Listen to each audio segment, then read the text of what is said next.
भक्तों राधे राधे। भक्तों सबसे पहले आप सभी को पौष मास के कृष्ण पक्ष की पवित्र सफला एकादशी की ढेरों शुभकामनाएं। आज हम सब मिलकर इस दिव्य एकादशी के रहस्य को समझेंगे कि ये एकादशी किस दिन पड़ रही है, व्रत किस दिन करना है। बहुत लोग उलझ जाते हैं कि 14 तारीख को करें या 15 तारीख को करें। सूर्योदय के हिसाब से एकादशी किस दिन मानी जाएगी, द्वादशी युक्त जो श्रेष्ठ व्रत होता है वो कौन सा है, इन सब बातों को भी समझेंगे।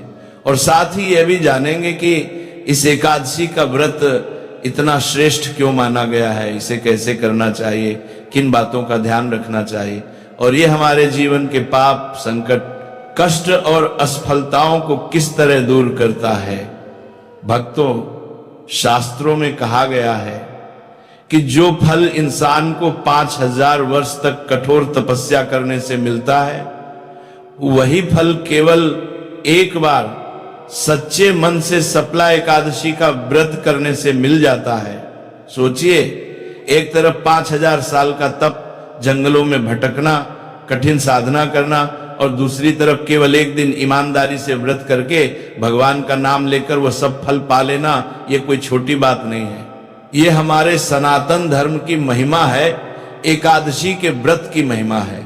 जो भी भाई बहन, माता बहन, युवा बुजुर्ग हमारी इस सनातन धर्म से जुड़ी पहली बार की वीडियो देख रहे हैं, उनसे फोल्डेड हैंड से निवेदन है कि हमारे धर्म परिवार वाले इस चैनल को जरूर सब्सक्राइब कर लें, क्योंकि इससे मुझे भी ये आशीर्वाद जैसा संकेत मिलता रहता है कि आप मेरी बातों को सुन रहे हैं, समझ रहे हैं, पसंद कर रहे हैं, और फिर मैं और भी सुंदर आसान भाषा में दिल को छू लेने वाली धर्म से जुड़ी कथाएं, व्रत की महिमा, ज्योतिष, उपाय और भक्ति से भरे प्रसंग आप सब तक लगातार पहुंचाता रहूं।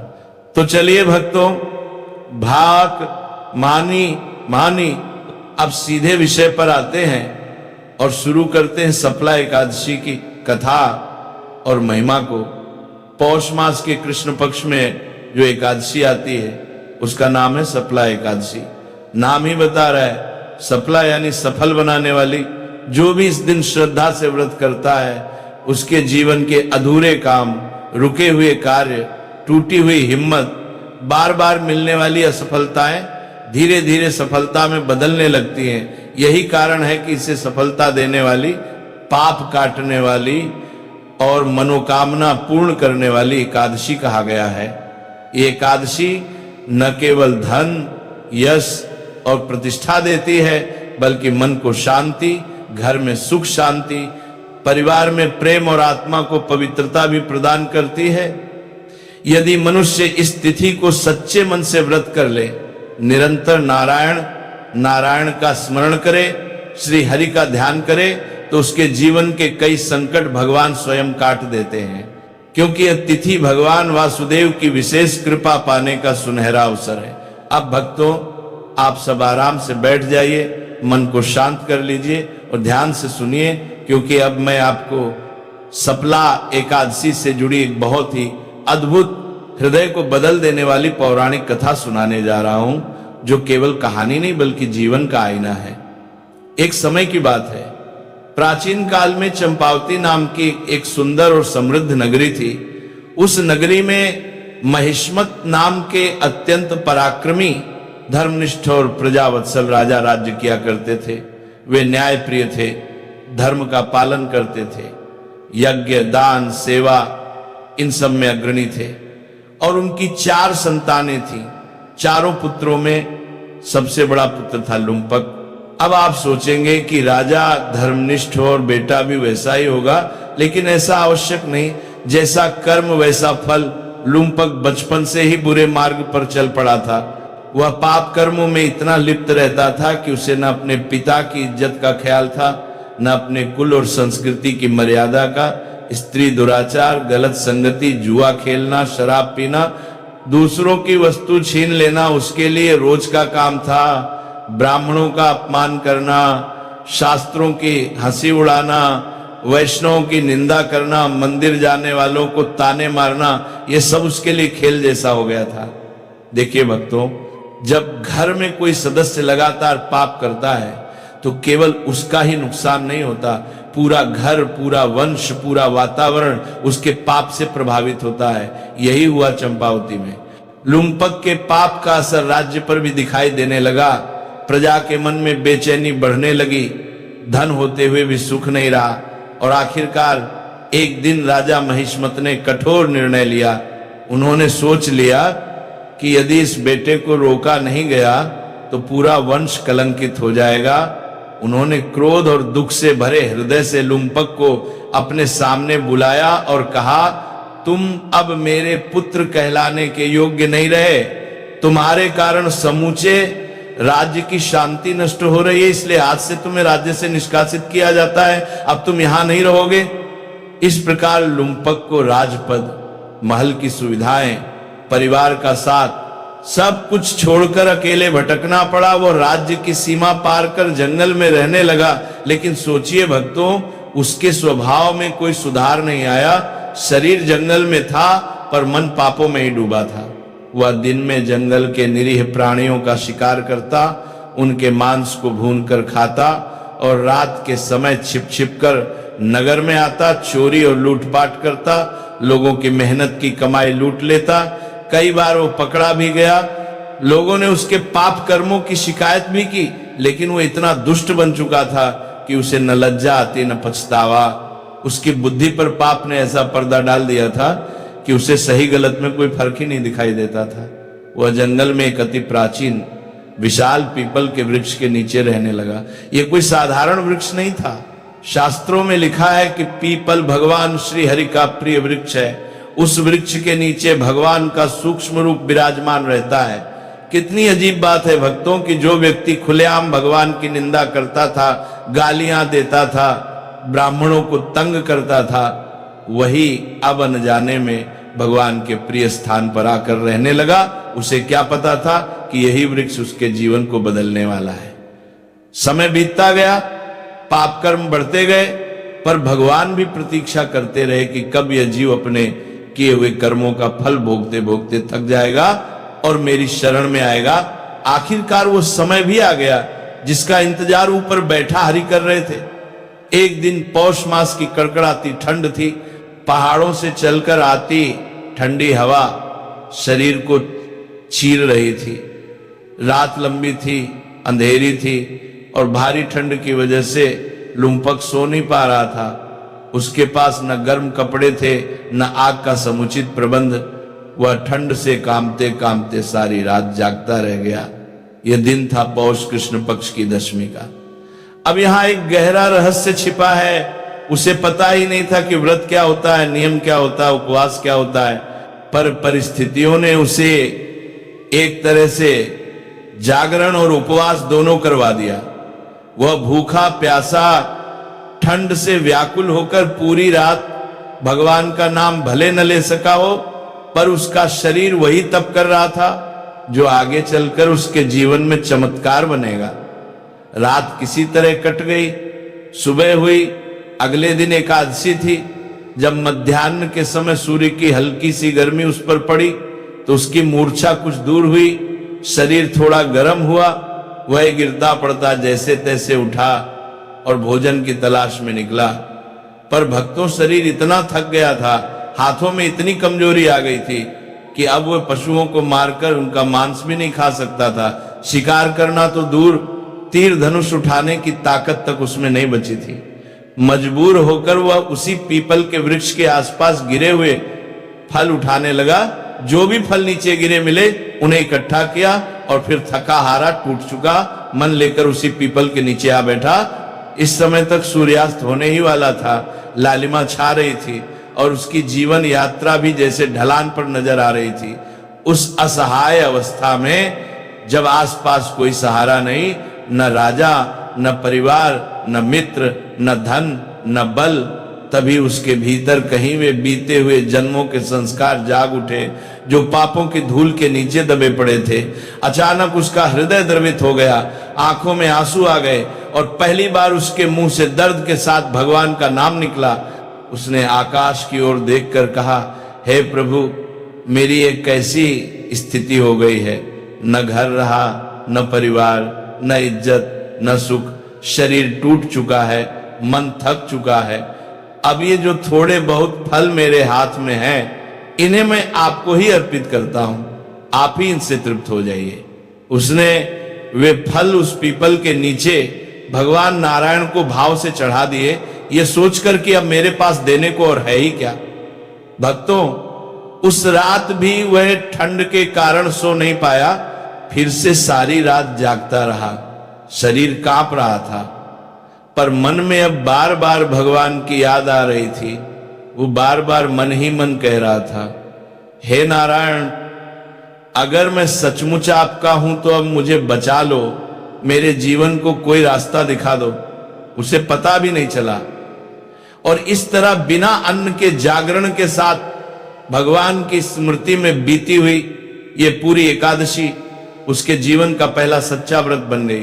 अन्न का त्याग, रात भर जागना, भगवान को फल अर्पित करना, ये सब जो उसने मजबूरी में किया, वही सफला एकादशी का पूरा नियम बनकर उसके खाते में जुड़ गया और अनजाने में ही उसका एकादशी व्रत पूर्ण हो गया। इस तपस्या से भगवान प्रसन्न हो गए।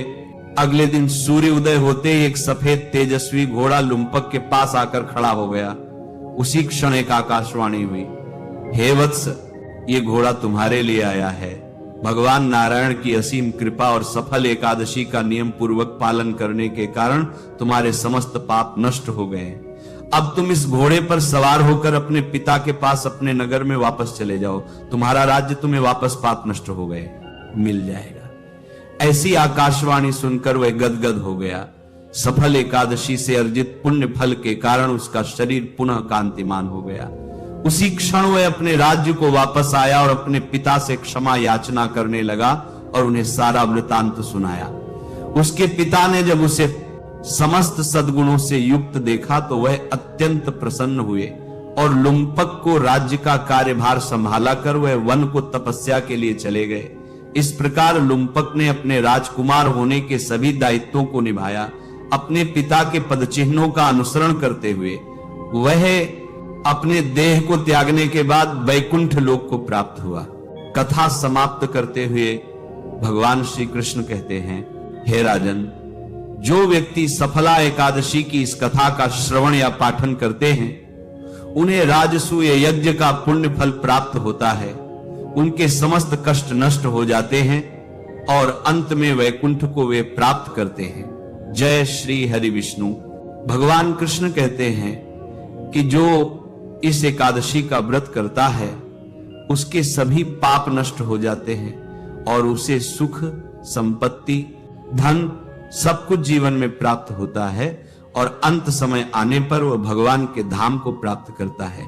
यह महिमा है इस आने वाली एकादशी, सफला एकादशी की। कहते हैं कि इस एकादशी का व्रत 5000 वर्ष तक तप करने से जो फल मिलता है, उतना फल यह एकादशी का व्रत दे देता है।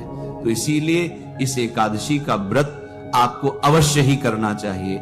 यह भगवान विष्णु को प्रिय एकादशी है।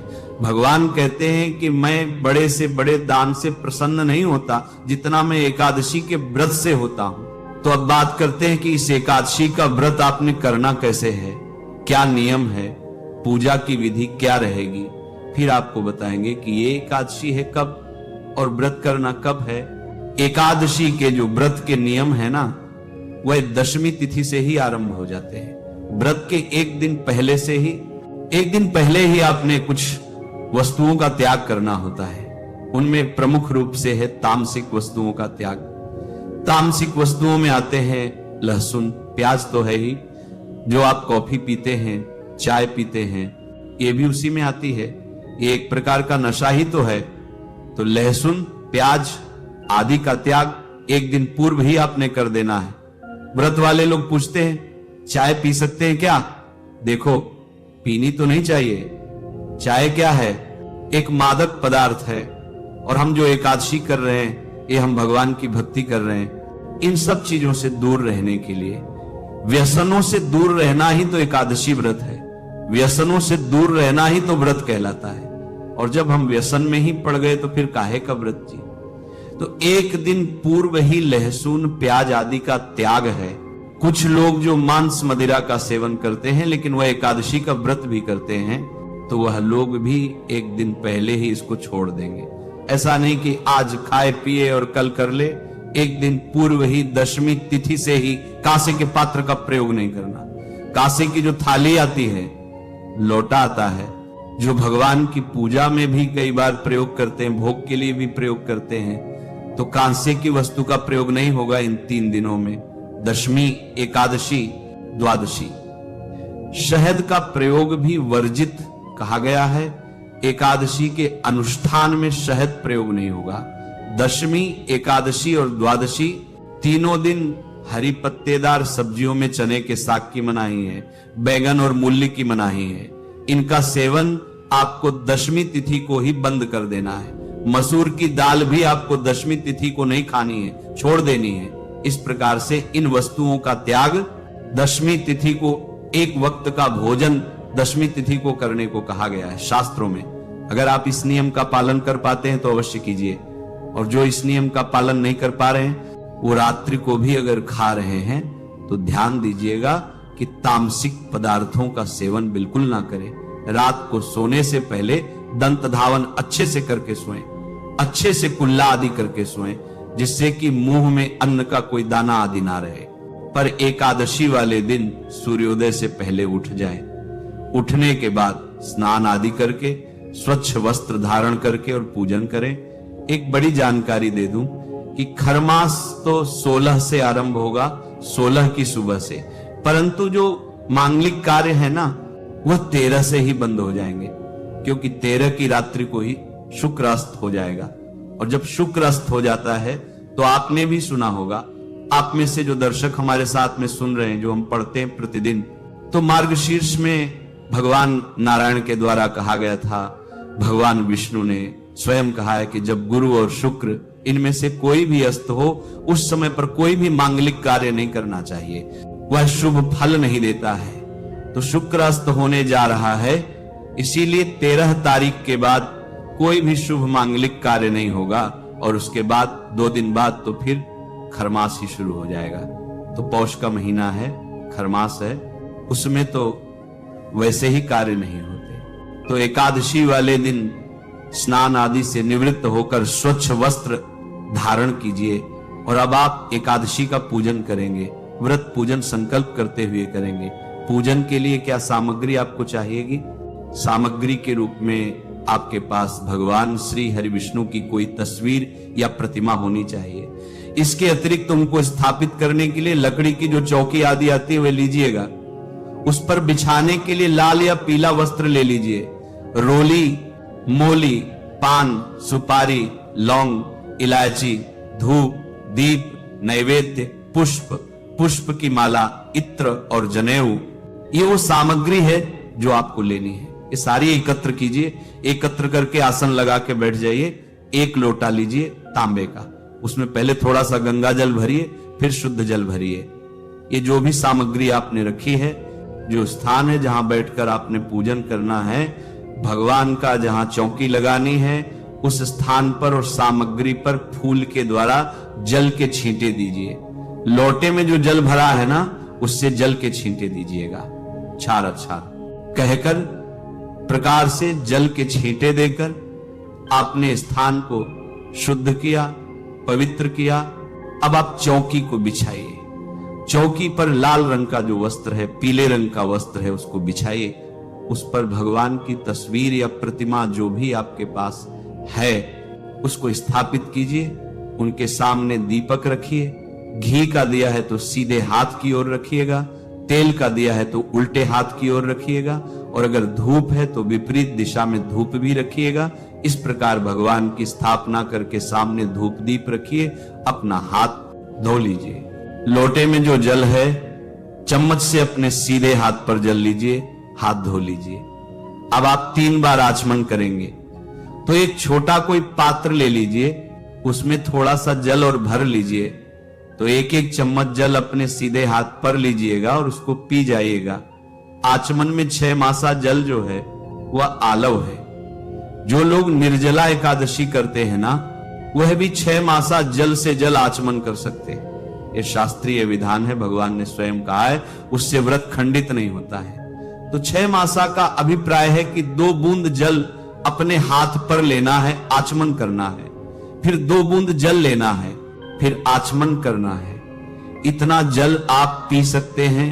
एक एक मंत्र पर सीधे हाथ पर जल लेना है और पी जाना है। जल लीजिए, केशवाय नमः पी जाइए, जल लीजिए, माधवाय नमः पी जाइए, नारायणाय नमः जल लीजिए, पी जाइए, ऋषिकेशाय नमः हाथ धो लीजिए।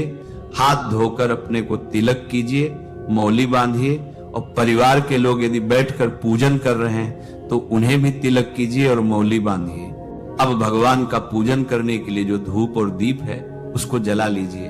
धूप दीप जला के सबसे पहले संकल्प करेंगे। संकल्प करने के लिए सीधे हाथ पर जल लीजिए। 1 का सिक्का दक्षिणा के रूप में कम से कम रखिए। यदि जो भी रखना चाहे वह रख सकते हैं। 3 बार बोलिए श्री विष्णु, श्री विष्णु, श्री विष्णु। अपना नाम, अपना गोत्र, जिस स्थान पर बैठकर संकल्प कर रहे हैं वहां का मकान नंबर, क्षेत्र का नाम, शहर का नाम। एकादशी पुण्यतिथि में आयु, आरोग्यता, प्रजा, धन, संपत्ति प्राप्ति अर्थात शुभ संपत्ति प्राप्ति। भगवान श्री हरि विष्णु प्रसन्नार्थ एकादशी श्री विष्णु व्रत संकल्प, और यह संकल्प भगवान के चरणों में अर्पित कर दीजिए। संकल्प करने के बाद अब आप भगवान का पूजन करेंगे। पूजन करने के लिए भगवान को पाद्य, अर्घ्य, आचमनीय, मधुपर्क आदि अर्पित करेंगे। तो 1 1 चम्मच जल उनके सामने एक पात्र रख दीजिए, उसमें छोड़िएगा। श्री नारायणाय नमः। एकादशी व्रत श्री हरि विष्णु को पाद्य 1 चम्मच जल अर्पित कीजिए, अर्घ्य के रूप में 1 चम्मच जल अर्पित कीजिए, आचमनीय के रूप में 1 चम्मच जल अर्पित कीजिए, मधुपर्क के रूप में 1 चम्मच जल अर्पित कीजिए। अर्पित करके अब भगवान को स्नान कराएंगे तो फूल से भगवान को जल के छींटे दीजिए, और जिनके पास प्रतिमा है ना, वह शंख से भगवान को स्नान कराइए। शंख में जल भरिए और भगवान को स्नान कराइए। प्रेम से भगवान को अगर आप शंख से स्नान करा रहे हैं तो ये मंत्र बोलते हुए स्नान कराइए। अब पंचामृत से स्नान कराएंगे। पंचामृत में शहद का प्रयोग नहीं होगा। कच्चा दूध, दही, घी, शहद के स्थान पर गंगा जल और शक्कर पंचामृत बनाइए। जो तस्वीर पर पूजन कर रहे हैं वह फूल पर लगा लीजिए और अर्पित कीजिए भगवान को। नारायणाय नमः पंचामृत स्नान, शुद्ध जल से स्नान कराइए। तस्वीर है तो छींटे दीजिए जल के फूल के माध्यम से, और प्रतिमा है तो आप शंख में जल भरिए और स्नान कराइए। नारायणाय नमः, श्री नारायणाय नमः, श्री नारायणाय नमो नमः। स्नान शुद्ध जल समर्पित कीजिए। स्नान कराने के बाद भगवान को वस्त्र अर्पित करेंगे। वस्त्र के रूप में मौली का टुकड़ा तोड़िए और वह अर्पित कीजिए।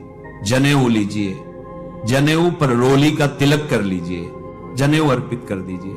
जनेऊ अर्पित करने के बाद भगवान को तिलक करेंगे। रोली चंदन का तिलक करेंगे भगवान को। तिलक करके इत्र अर्पित करेंगे। इत्र को फूल पर लगा लीजिए और भगवान को अर्पित कर दीजिए। इत्र अर्पित करके फूलों की माला है तो माला पहनाइए, अन्यथा पुष्प अर्पित कीजिए। फिर धूप दिखाइए, दीप दिखाइए और नैवेद्य अर्पित कीजिए। नैवेद्य के रूप में फल हो तो फल अर्पित कीजिए, मिठाई है तो मिठाई, अन्यथा मिश्री या बताशे अर्पित कर दीजिएगा। और फिर जल आचमनी के रूप में 1 चम्मच जल भगवान को अर्पित कर दीजिएगा। तांबुलम पूगी फलम। अब तांबुल अर्पित करेंगे। तांबुल क्या होगा कि पान का पत्ता लीजिए, उस पर 2 लौंग, 2 इलायची और 1 सुपारी रखिए, वह तांबुल बनाकर अर्पित कीजिए। या मीठा पान आप बना बनाया लाकर वह भी अर्पित कर सकते हैं। जो भी दक्षिणा आप अर्पित करना चाहें भगवान को, वह दक्षिणा अर्पित कीजिए। हाथ जोड़कर भगवान को नमस्कार कीजिए, प्रभु आप हमारी ये पूजा स्वीकार करें। हम आज एकादशी व्रत कर रहे हैं, उसके निमित्त पूजन हमने किया है। अब बैठकर आप एकादशी की कथा सुनिए। उसका श्रवण कीजिए, आरती कीजिएगा। आरती करने के बाद नियम अनुसार दिन को व्यतीत कीजिएगा। कथा के बाद यदि आप कोई कथा के लिए दक्षिणा आदि अर्पित करें, उस पर आप भेज सकते हैं, या ब्राह्मण को यहां अपने घर पर बुलाए कथा करने के लिए, तो उनको दान दक्षिणा आदि लेकर विदा कीजिए और नियमों के अनुसार दिन व्यतीत कीजिए। नियम क्या है कि ब्रह्मचर्य का पालन करना है, यह बड़ा नियम है, यह नहीं टूटना चाहिए। किसी के प्रति वैर भाव नहीं, अपशब्दों का प्रयोग नहीं, किसी का अहित नहीं करना, किसी पर क्रोध नहीं करना, किसी का नुकसान नहीं करना।